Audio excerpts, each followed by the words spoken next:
Well, welcome back, everyone, to the 12th installment of George's GLP-1 journey, where science meets real life, one injection and one meal at a time. But before we dive into today's topic, if you're new here, welcome.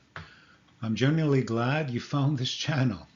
So go ahead, if you would, and hit that subscribe button and tap that little notification bell so you don't miss any of our weekly episodes on this GLP-1 journey that we're taking together.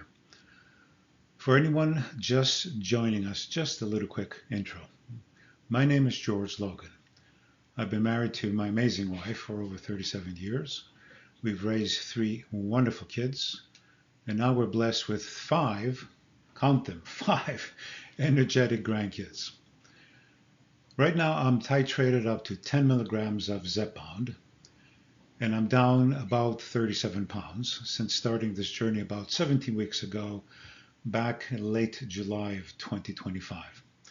And look, I'll admit it, sometimes I get fixated on that number in the scale, but honestly, I'm realizing that number is secondary. What really truly matters is what should matter to you also. Better health, more energy, and renewed vitality. Our goal as seniors is to enjoy life fully again. And here's some context. GLP-1 medications like Zepbound aren't just weight loss hacks. They're actually FDA-approved treatments for the chronic disease of obesity. And they're officially recognized by the American Medical Association, the WHO, World Health Organization, and a long list of other medical organizations.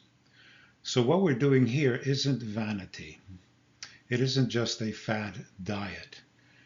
It's about taking back our health, understanding the science, and doing it with a little humor and a lot of honesty.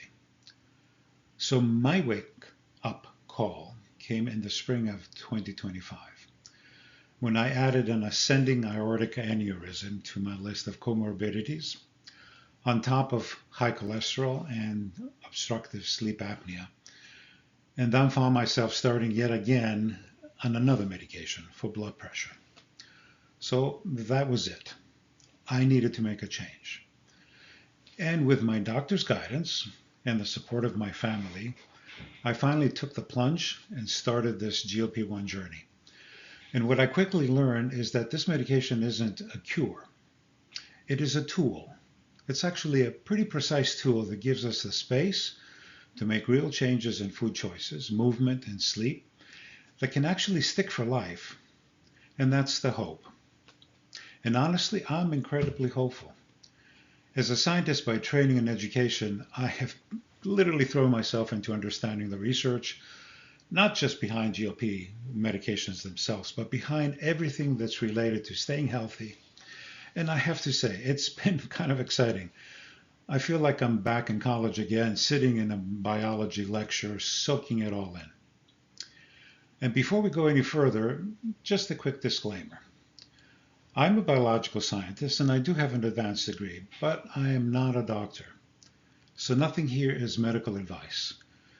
For that, please talk to your own healthcare provider, just like I do with mine. This channel is all about information, education, and maybe a little entertainment, showing you what this GLP-1 journey really looks like for a very real senior. Yeah, that would be me. All right. With all that said, today is the second video in a brand new series that I'm going to do weekly, where I'm actually revealing the stack of supplements. So for that, you'd have to go back and take a little look at the previous installment. And this is a stack of supplements that I start my day with. And I'll walk you through the science behind each one and why I decided to choose it. And as the slide behind me must indicate, today we're digging into TMG and creatine. These are 2 supplements that actually work together synergistically to support several important health benefits. But before we do that, let me do something for those of you who might be here for the first time. I want to quickly review with you again the stack. All right, friends, so here it is. My entire GLP-1 morning supplement stack laid out in one neat little table. And if you're the kind of person who actually likes looking at tables, God bless you. I will link a PDF in the description below so you can zoom in and nerd out to your heart's content. All right, so this chart shows all top 10 supplements that I take each morning. What they are, the general health benefits, the doses, a little fiber, protein, and calorie info, and at the end, a few helpful notes because, you know, I just can't resist adding commentary. Now, I already know that some of you are going to ask, George, how did you land on these supplements and not 20 others? Fair question. Honestly, it took weeks of listening to trusted voices. And I don't mean random influencers promising miracles in 14 days. I mean the real science-based folks, the ones who are rare, but they do exist if you're willing to do some digging. So for instance, when I heard that nutritional yeast, which we will talk about in a future video, was packed with protein, with vitamins like B vitamins, fiber, I thought, well, that sounds good, but let's check the science. So off I went. Google, YouTube, RCTs, meta-analyses, mechanistic studies, observational data, basically everything short of just calling up a university lab and asking myself. And that has to be the process. And that's the process that I follow for every supplement before I made it on the list. Now, full transparency. If future studies show that one of these isn't as helpful as I thought, or if there's a legit contradiction with something else that I'm taking, which can happen, out the window goes. I'll drop it. No hesitation. Science leads the way because this whole supplement world, well, it's constantly evolving. Every month, new studies pop up from all over the globe. Some confirm, some contradict, some confuse, but that's the fun of it. And finally, just to be clear, again, I'm not a medical professional. This entire stack goes straight to my primary doctor, Dr. K. You might be listening, who gives it the thumbs up or the, George, what are you doing look. And at the end of the day, I want optimal health. And I know you do too. But science gives the final say. And yes, sometimes so does the pocketbook. All right, so let's move to the next slide and take a look at how this one senior did on his GLP-1 adventure this past week. Shall we? All right, folks, so here it is. This is the famous weekly chart that keeps me honest. If you've been on this channel for a while, you're probably very familiar with it. No filters, no fluff, just the raw, real numbers staring back at me every morning.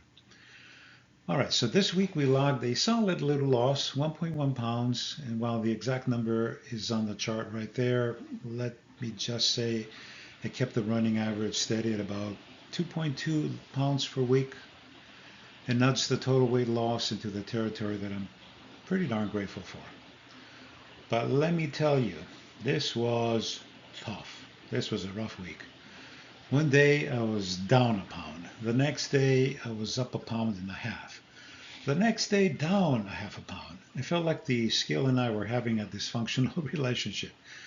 My wife, honestly, she thought I was about to launch that thing through an open, well, actually a closed window. It's winter. But here's the truth. When you lose a significant amount of weight in a short period of time, your body eventually says, hey, hold on, buddy. We need to recalibrate. You know, your metabolism shifts. Your hormones, well, they adjust. Your fluid balance, it changes. And there's 100 little internal processes that start negotiating behind the scenes. So I had to take a deep breath and remind myself, this is not a sprint.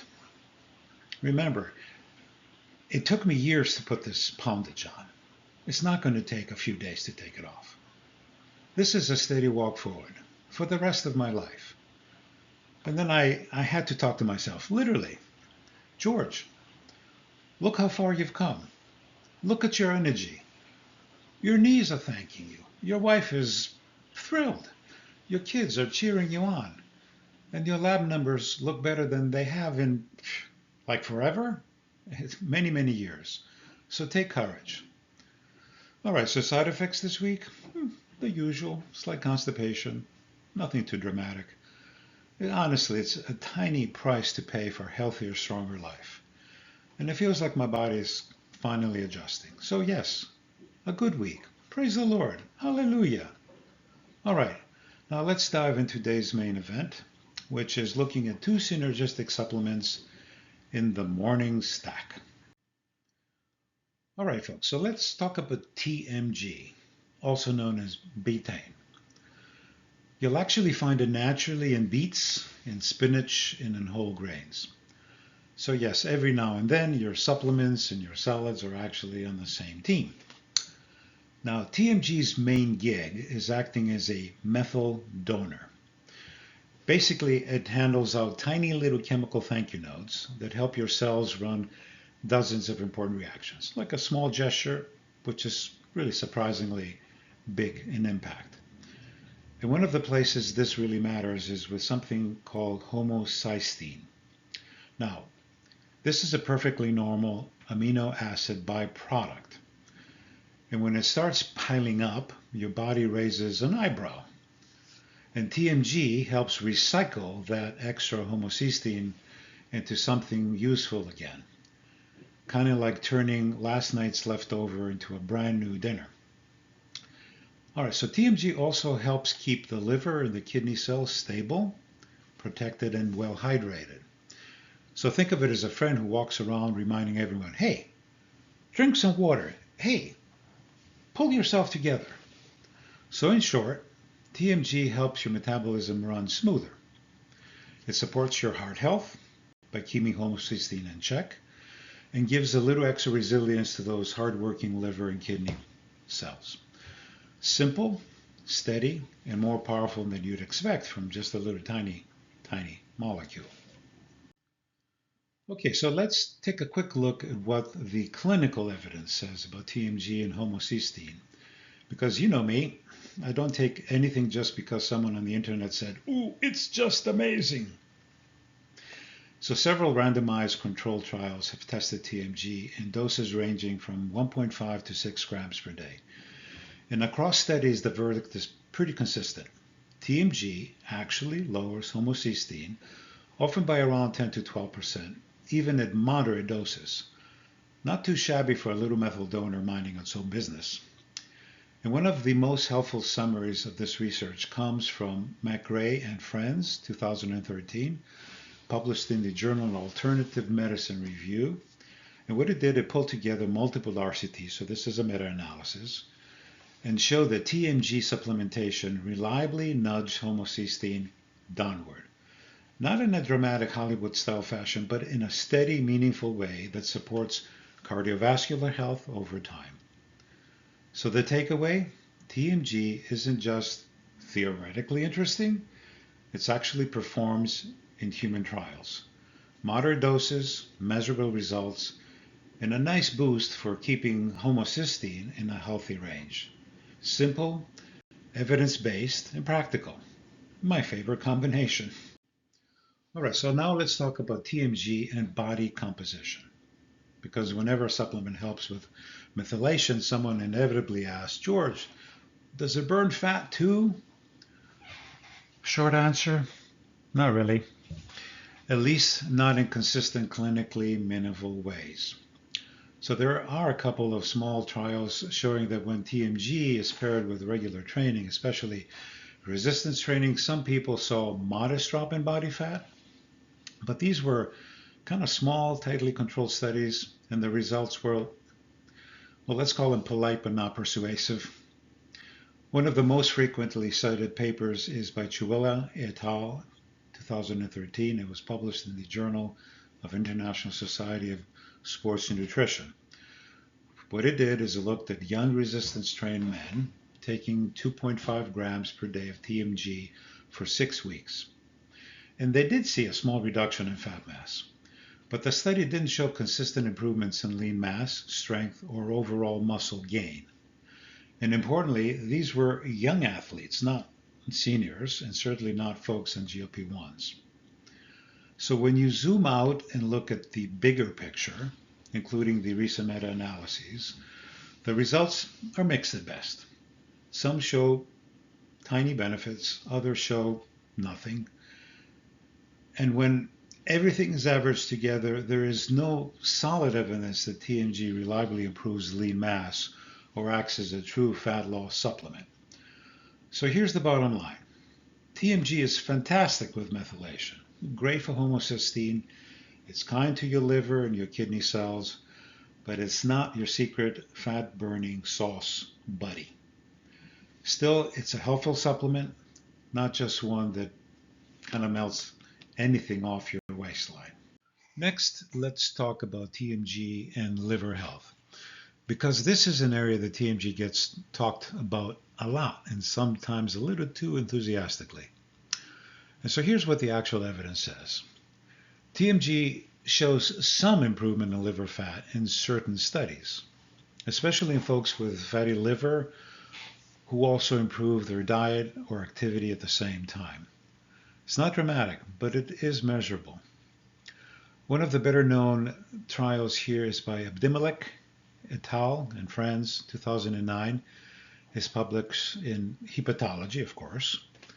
And it tested TMG at 20 grams per day. That's a huge dose compared to what most people take. And while participants saw some reduction in hepatic steatosis, that's liver fat, the supplement did not consistently improve inflammation or fibrosis, which are really the things that doctors worry about most with long-term liver disease. And other small trials show minor shifts in insulin sensitivity, but again, nothing that stands alone is a strong metabolic therapy. So what's the big picture? Well, TMG can be a helpful adjunct. It's a little supportive nudge for liver fat and metabolic function, but it's not a treatment, not a replacement for lifestyle changes, and definitely not something that reverses deeper liver injury on its own. Useful? Yep. Supportive? Absolutely. A miracle? Not even close. Next, creatine. Let's talk about creatine. And before the image pops into your head, no, this isn't just about tank top guys deadlifting small cars in the gym. Creatine is actually one of the most researched supplements in history. Decades of clinical trials, going back 30 years plus mountains of basic science before that. This is as mainstream and evidence-based as supplements get. All right, so what is creatine? Well, here's the cool part. Your body actually makes creatine naturally. It's making it right now in your liver and in your kidneys. And it makes it from 3 little amino acids, glycine, arginine, and methionine. And that homemade creatine then travels to your muscles and your brain, where it plays a starring role in fast energy production. Here's the simple biochemistry. Creatine helps regenerate ATP. This is your body's quick energy currency. When your cells burn through ATP during movement, thinking, climbing stairs, or just reacting quickly, creatine steps in, it donates a phosphate, and boom, ATP is recharged. It's like having an extra power bank plugged into your cells. Now, here is the catch. As we age, our natural creatine production drops, and your muscles store less of it. And combine that with a GLP-1 related weight loss, which can include muscle loss if you're not careful, and suddenly creatine becomes a very practical tool, not just a vanity supplement. So creatine supports stronger muscles, better functional movement, quicker cellular energy, and yes, healthier brain function too, because the brain uses creatine as eagerly as your muscles do. And remember, we're not trying to bulk up or enter a powerlifting meet. The goal here is strength, stability, and independence. Being able to move confidently, to stay sharp, avoid frailty, and keep doing the things that we love for years to come.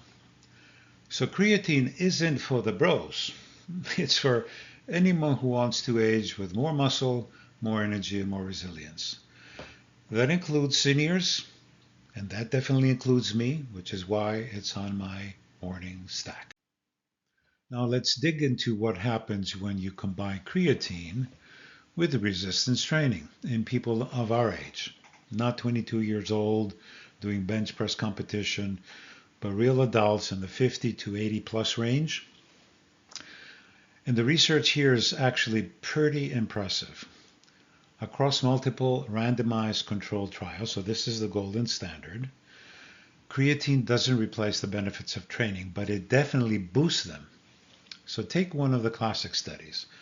Bros and Friends, 2003, published in the Journal of Gerontology. They took older adults, average age about 70, put everyone on a supervised strength training program, and gave half of them creatine. And after a few weeks, the creatine group gained more lean mass, got stronger in both upper and lower body movements, and this is the important part. They performed better on functional tasks like sit-to-stands and mobility tests. In other words, not gym strength, but real life strength. And then there's another great trial by Kandau et al., 2015, in Applied Physiology, Nutrition, and Metabolism. And these were adults in their 50s and 60s doing a structured resistance training program. Some took creatine, some didn't. And again, the creatine group showed greater increases in lean tissue, bigger strength movements and improvements, and these are the major movements, and even better trends in balance and functional performance. It didn't matter whether they took it before or after the workout. They still outperformed the placebo group. All right, so when you look at the big picture from these and other well-run trials, not just little trials, the message is pretty consistent. For adults 50 and over, creatine plus resistance training leads to more lean mass, more strength, better functional improvement than the training alone.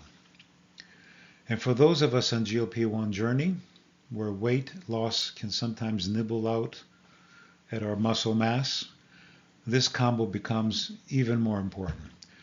We're not trying to get big. What we're doing here is we're trying to stay strong, we're trying to be capable, steady on our feet, and independent for as many years as God gives us.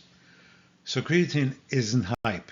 It's one of the most proven tools for supporting health aging when paired with simple strength training. Now let's talk about something people often don't associate with creatine: your brain. We usually think of creatine as a muscle supplement, but your brain is actually one of the biggest consumers of ATP, which is your body's quick burst energy currency. So it kind of makes sense that creatine, which helps recharge ATP, will have an effect upstairs too. And the research, well, it's a bit mixed, but it's definitely interesting. Some trials have shown improvements in memory, reasoning, and mental fatigue, especially in people who naturally eat little creatine, like older adults, plant-based eaters, or folks with lower muscle mass. And other studies, especially in younger or well-nourished adults, have shown more neutral results. But let me highlight one of the most recent encouraging studies. In 2023, McMorris and friends published a randomized controlled trial looking at older adults taking creatine for several weeks. The study found meaningful improvements in working memory, processing speed, and even resilience under cognitive stress compared to placebo. Cognitive stress means they had these poor people do multitasking to kind of stress them.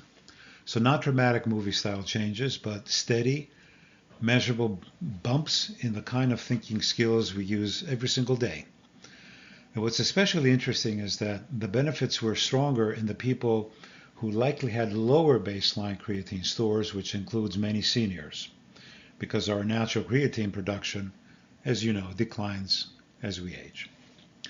So the big picture, creatine isn't a miracle brain supplement, but it has solid modern research, especially on older adults, to be generally promising for maintaining cognitive performance. And on a GLP-1 journey like I am, when preserving both muscles and mental sharpness matters, thank goodness, creatine starts looking like a very practical, well-studied ally. Let's talk now about creatine safety, because if there's one topic surrounded by years of confusion, of half-truths, by internet mythology, this is the one. So here's the bottom line. Supported by decades of trials, creatine does not harm the kidneys in healthy adults, period, full stop. So now, why does this myth hang around like a bad song stuck in your head? Well, creatine supplementation can raise serum creatinine, which is a lab marker doctors use to estimate kidney function. But creatinine is also just a normal breakdown product of creatine. So if you take creatine, that number goes up slightly, even though nothing whatsoever is happening to your kidneys. But unfortunately, years ago, some folks misunderstood that the lab bump is kidney injury, and the rumor never died. But it has been thoroughly debunked again and again by actual clinical trials. So let me highlight just one of the recent randomized controlled trials. In 2023, Forbes and colleagues published a study in nutrients, another one. What they did is they looked at creatine use in older adults across several months. And they monitored kidney markers very closely. They, of course, creatinine, cystatin, C, EGFR, the whole panel. And the results? No negative changes, no signs of kidney stress, no decline in filtration. Kidneys stay perfectly healthy, humming right along. And this echoes dozens of earlier studies, but it's great to see modern confirmation in older populations. Now, to be clear, if someone already has chronic kidney disease or reduced kidney function, creatine should only be considered with medical supervision. But for healthy adults, including us seniors, the data remains extremely reassuring. And here's a bonus fact. Creatine may actually reduce the body's demand for methylation. We talked about that earlier, which means it may help keep homocysteine levels a bit more stable. So instead of hurting the kidneys, it may actually be lightening the metabolic workload elsewhere. So yes, creatine is safe, it's well studied, and kidney-friendly for healthy adults. The myth, well, it had a long life, but the science finally caught up and has retired this myth for good. So let's bring all this together. So we've talked about TMG, and we've talked about creatine. Another big question is, what happens when you use these two supplements together? Well, here's the simple version. They actually complement each other in pretty nice ways. TMG, on one hand, supports methylation and helps keep homocysteine in check and gives a gentle nudge to liver and metabolic health. Creatine, on the other hand, is all about muscle strength, ATP energy, and even a little bit of brain support, especially as we age. So these are two different tools, but working in two important areas. Now, people sometimes ask, George, has anyone actually studied these two together in seniors, especially seniors on GLP-1s? And the honest answer is not yet. There are no trials, at least ones that I could find, specifically in the combination in older adults that are using GLP-1 medications. TMG is like the helpful assistant behind the scenes. It hands off the methyl groups your body needs to make creatine. But nope, TMG doesn't actually crank up creatine by itself. It just keeps the system running smoothly. But, and here's what we can say with confidence. Both supplements, as we discussed, have solid safety profiles. Both have evidence in healthy adults, including older adults. And both support different systems that matter even more when someone is losing weight, especially weight that might include a bit of muscle loss. So they work independently in adults our age, and there's every reason to think that they would work fine side by side. But And that's the bigger but. Supplements are always supporting actors. They're not the main character. They don't replace movement. They don't replace resistance exercise or the day-to-day small habits that we build for real long-term health. Think of TMG and creatine as helpful companions on the GLP-1 journey. One supporting your metabolism and methylation, the other protecting your muscle, your strength, and your brain power. But you, my friend, are still the one that needs to provide the action. All right, friends, if you've made it all the way to the end of this somewhat nerdy presentation, well, first of all, thank you, truly. I spared you a lot of the deeper biochemical details. Trust me, it could have gotten way geekier. So next week, we'll keep this journey going. We'll dive into 1 or 2 more supplements from my morning stack. What they do, why I choose them, and the actual science that supports or doesn't support their use. So stay tuned. It's only going to get more interesting from here. And listen, if you have any questions at all about GLP-1s, about supplements, nutrition, workouts, or even the charts that I show each week, drop them in the comments. I will read every single one of them. And I'll do my best to give you my honest, helpful answers that's based on real research and not hype. So thank you again for following along with this journey. It means more than you know. Your encouragement, your stories, your progress. We're building something meaningful here. So here is my toast to you. Tap juice on the rocks. To your health and vitality, to peace on your journey, to seizing the day, carpe diem, and to remembering to hug someone you love today. Until next time, my friends, take care.